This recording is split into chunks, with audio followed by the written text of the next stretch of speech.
Good morning, everyone. It's a pleasure being here. Thanks for joining us today at the Liver Conference. Thanks, Amelia, as well, for a great introduction. It makes it a lot easier for me right now.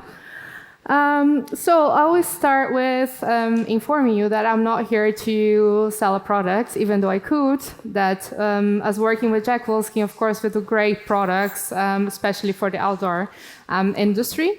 I'm also not here to promote a technology, but I'm here today to encourage us to think in a different strategies. How can we be ahead of the game and prevent such big disruptions, such COVID or different constraints on supply chain to damage our business?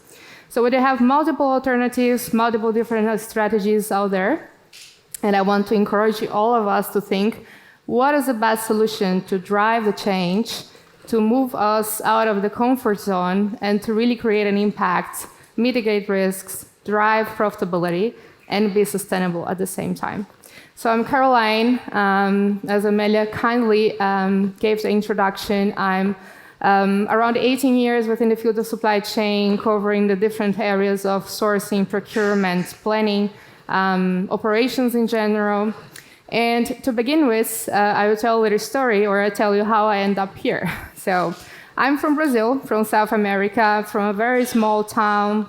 At the time I was a kid, it was under 30,000 inhabitants. So as being a kid and born in such environment, I would say you would have a couple of possibilities, basically taking over the business of your parents or become a doctor, a lawyer, or engineer. So at that time, I realized that I wanted to follow a dream. I want to work in fashion. I work to go out of my comfort zone. I want to explore the world. I want to see different things.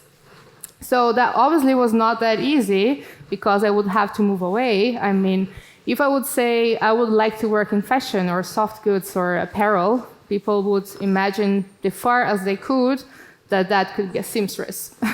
So in the course of the years, I did challenge the status quo. I moved abroad. I studied. I started as a designer.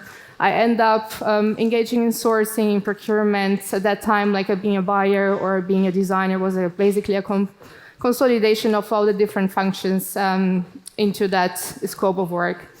So until the time that my boss came to me and the idea of outsourcing to make a production, manufacturing in a Far East or in a different country would bring a lot of benefits.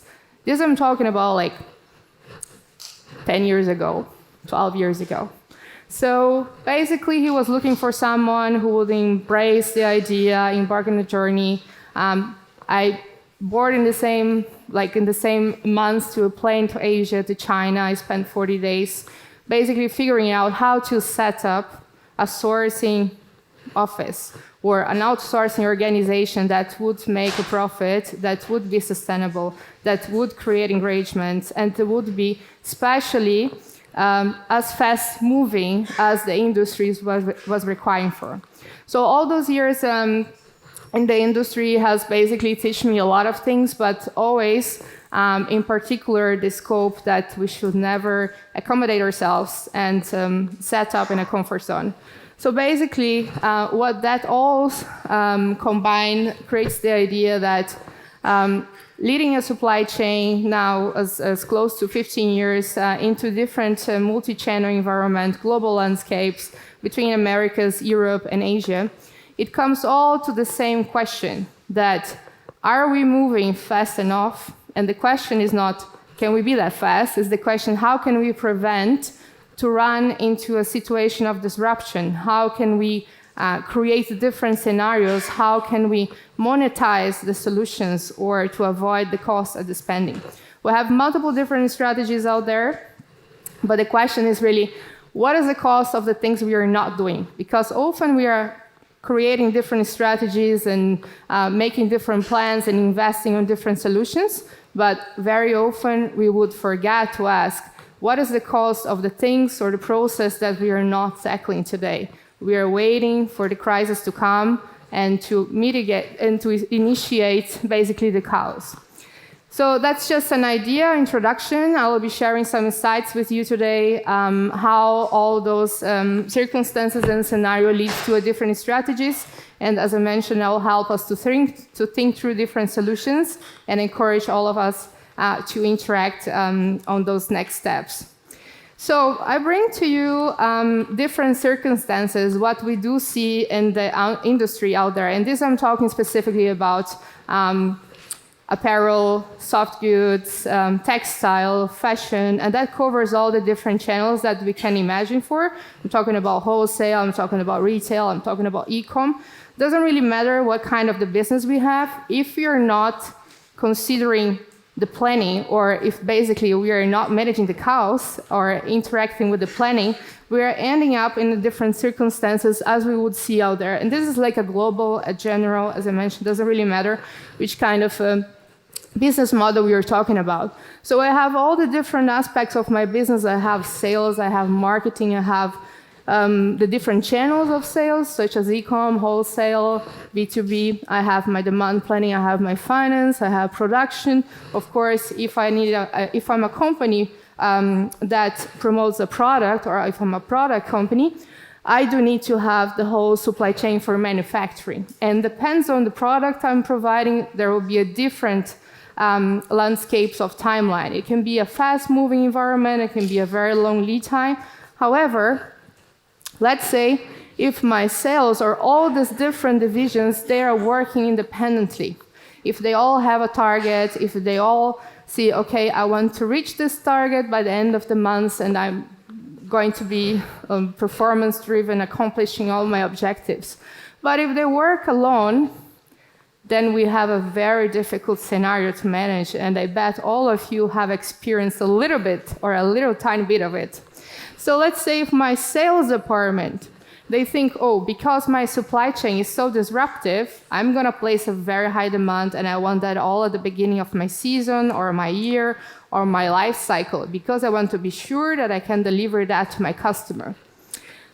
There's the other scenario, because I may have like too much inventory or my customers, they are not interacting on the right timeline or they want to hold their orders. It could be that my sales will say, okay, I'll hold on and I will trust that at the time my customer wants to take my order, my supply chain is going to find a way and produce it. And then we have the different aspect of it is my sales not forecasting at all. So if we just waste the market response and we see, okay, how are we going to perform this season? Of course, I would bet that any mid-size business would not have that set up anymore, but I wouldn't question that much. So we would have marketing. Let's say that we have an amazing fashion or soft goods collection. And then my marketing team will look to a product and say, okay, this one, I think I can sell tons of it. My customer is going to be happy. So let's make a campaign, invest a lot of money in a very nice social media, very agile setup. But then have I checked with my supply chain? Do we have availability of the product? Can I deliver to my customer? What about if that is a boom? If everybody likes it, as I hope it would. So you mean that communication may not happen all the time, so we would really hope that it does, but we know that sometimes it doesn't. So we also have the finance. Of course, I want to drive the revenue, to drive the profitability, but however, I need to manage my cash flow. So if I'm projecting all my supply to come at the beginning of the season, I'm forgetting how to manage that incoming of supply, incoming of cash, or inflow, outflow of cash. So who pays for the air freight if I don't coordinate correctly my lead times? Where's my margin if I do an air freight? So all of this combined, there are many different scenarios that I bet all of us in this industry have experienced that. So we have also the demand planning or supply planning. Basically is a data-driven function, and they must base their decisions on historical data. But very often, we would encounter situations where the data is not reliable enough, or we don't have a trust on the data, or we have multiple sources of truth. We have, of course, the production. Let's say that my sales sold a lot more products than they forecast, or my marketing launched a campaign outside of my scope, and then suddenly, okay, I need to produce those products and deliver to my customer, but how about my production, my capacity? Do I have sufficient production lines? Can I anticipate? Many times, yes, you can. But on the other hand, if you don't have the raw material, if you're talking about the fashion industry, you may need to have a long lead time, especially if you are such a company that prioritizes R&D, engineer fabrics, great developments. You can't just click your button and the fabric is going to be available for you. So, of course, then the raw material, and then we have all the logistics. I mean, I need to make a logistics plan, and we have a lot of logistics partner here that can confirm to me that if I don't have a good plan, it's very likely that at the time I want to provide my shipments, we won't have sufficient vessel or container available. So you see, the problems out there, we have many problems, or many different scenarios that ideally they would need to be coordinated to support a better decision-making or a better process or a better alignment. So we know the problem, so perhaps we talk about different solutions, or let me say, one of them. So I'm going to talk today a little bit about S&OP, that stands for Sales and Operation Planning. So I would ask you to raise your hand if you know what S&OP is. Great, that's excellent. So for those who do not know what S&OP is, I'll try to give an explanation. Since I'm Brazilian, I think I have the property to talk about football and soccer. So, and I'm going to explain you what an offside trap it is. I mean, let me ask you, which of you know what an offside trap it is? That's better than S&OP, huh? So, okay, you will see a scenario here. What we identify. For an offside trap to work, we need a plan, a strategy. People cannot really communicate while they are in the field. I mean, that's an agile. I need to take a decision quick. I need to follow my strategy. I need to follow my plan. And I need to have a coordinated action. So if one of my players will fail, the whole concept of the offside trap will fail. So I have here some examples of how this can fail. You see all my players, they're here standing on the line, they give a step backwards, great plan. However, there is one guy there that he thinks, no, I'm gonna overachieve. And this time I'm pointing to sales, not that the sales is the only piece of the business or the S&OP that normally wouldn't cooperate, but because this can happen in every function. So you see that comparable to what we have in the industry or the drivers of a business or the functional leads that really dedicate for the profitability and the revenue of the business, we would see we have a revenue plan there. They would say, I'm aligned with the business or with the budget. My demand plan will say, I trust the figures. My plan matches with the revenue plan. My capacity plan will say, I can produce a demand planning because that fits perfectly with the plan. But the sales wants to achieve our forecast, and by acting alone, that will make it fail. So we are missing a coordination here. And then what happens? Supply shortages and air freight spendings ready to score the goal. So now I'm going to present you one example how the S&OP could work, or how would be a good example of S&OP process that would functionally works. So let's say that all my players, they are, again, trying to have the offside trap strategy that was coordinated up front. So all the players are there, sales, demand, supply, capacity. They all align, they all give the step backwards at the same time. So at the end, we have a good control of the inventory, we have a budget under control, we have the margin under control, and more importantly, we have a happy customer.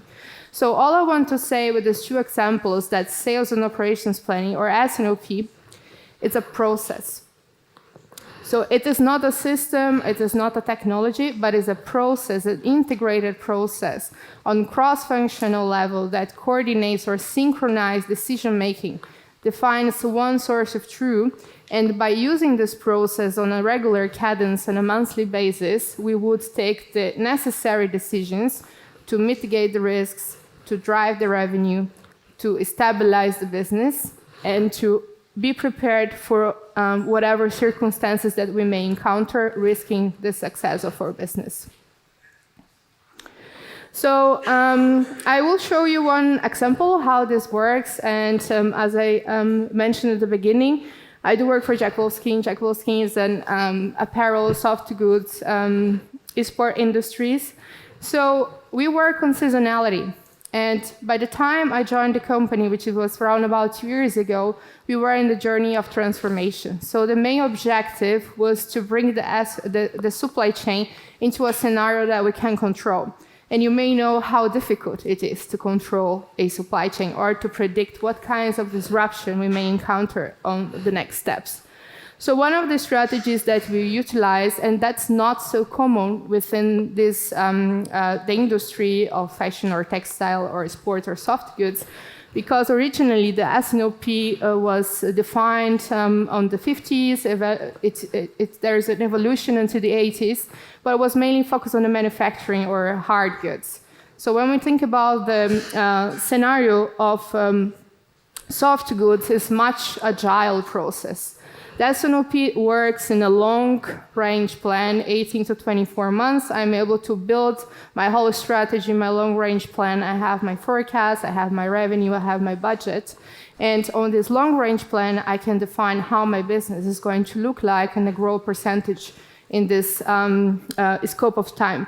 However, by implementing this process on a monthly basis, meaning that I'm reviewing my sales, so it's a 4-week period. Into each one of the 4 weeks, I'm executing, evaluating, assessing, taking decisions, and making an agile consensus to achieve my long-range plan. So let's say on the first week of the month, we would have the assessment or evaluation. So I would analyze my sales performance. Is in line with my budget? Is my forecast is still on track?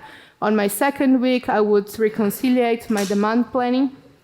I would prepare my supply planning. I would perhaps place more purchase orders. I would increase my supply, speed up my supply, manage my inventory. If I'm a global company, I may consider a stock transfer between the different units or warehouses to optimize the potential of each single channel. And then on the third week, I also have my financial review and I have an executive review. So basically every month, I'll be discussing with my senior executive board what is the best decision to drive the business to the expected results. And then at the end, of course, I reconcile that with my manufacturing, with my vendors, with my stakeholders, my partners. Everybody's informed, and then we get ready for the next months. So this is a good example of a process that could mitigate the risks and provide us different alternatives to be ahead of the game and better manage the supply chain. So, and then to finalize, it's not about having the right opportunities, it's about handling the opportunities right. So that's what we need to take a decision and convert every challenge into an opportunity. That's basically a description of what supply chain is. Thank you very much. It was a pleasure.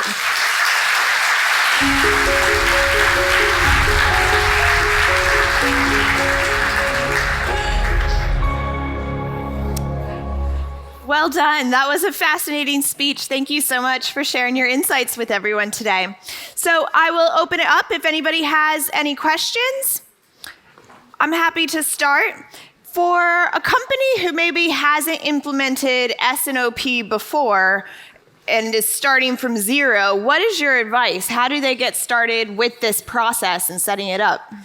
Well, it's a process, but to function, basically, you need engagement of your stakeholders. People need to buy the idea, they need to understand the idea, your different functions, they need to understand that even though the majority of the cases is a supply chain driven process, it needs engagement, cooperation, and collaboration of all the different functions. If I do not have let's say, a senior leadership support from CEO, from CFO, that is likely not going to engage sufficiently. On the other hand, if I don't have my sales, my marketing team, my product team engaging on the same process flow, that's also an indication that could fail again. So to start it from scratch, basically you need to map out your processes, you need to do the setup, you need to make sure that you're ready. and you need to have more than everything endorsement from senior management and guidance towards that process. And also, how often do you update a system or a process like this? It sounds like it is very able to flow and a bit flexible. Is that how you find it? Well, the S&OP cadence is based on a monthly sequence. Of course, you have your long-range plan, which is 18 to 24 months that you update every year with the long-range plans. However, the cycle happens on a monthly basis. So you review your demand, you review your forecast, you review your sales, your supply, and then you project what's the action or decision that you're taking to mitigate the risks or to drive profitability. There are some exceptions, such as marketing. I mean, you don't want to launch new product every month, so you're mostly sticking to a plan. But other than that, all the different functions, finance, sales, supply chain, demand planning, supply planning, they will engage on a monthly basis. Great. Thank you so much for Caroline. Thank you.